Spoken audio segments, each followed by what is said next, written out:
I've got a Rolex and a big diamond ring. Are they included in my home insurance coverage? In this video, I will explain 2 coverage issues to consider when you own pricey jewelry, along with a simple step you can take to make sure that Rolex is properly protected. Jewelry is often covered under a standard homeowner's insurance policy, the forms HO3, HO6, but there are 2 important limitations to consider.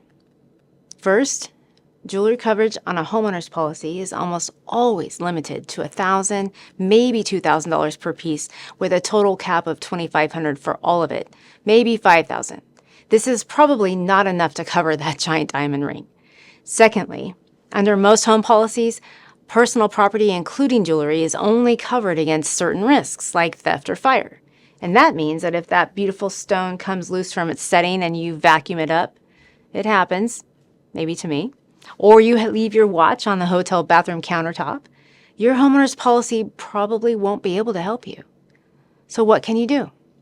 Well, you need to let your insurance professional know about your jewelry and then ask about coverage.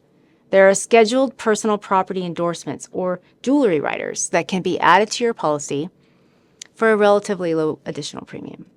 This allows you to specifically insure individual pieces of jewelry for their appraised value, and it will broaden the coverage to include coverage for the item if it's lost or if it's damaged or you vacuum it up.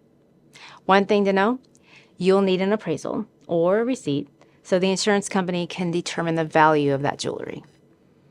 Coverage can vary by state and by carrier, so be sure to check with me or your insurance professional for more information.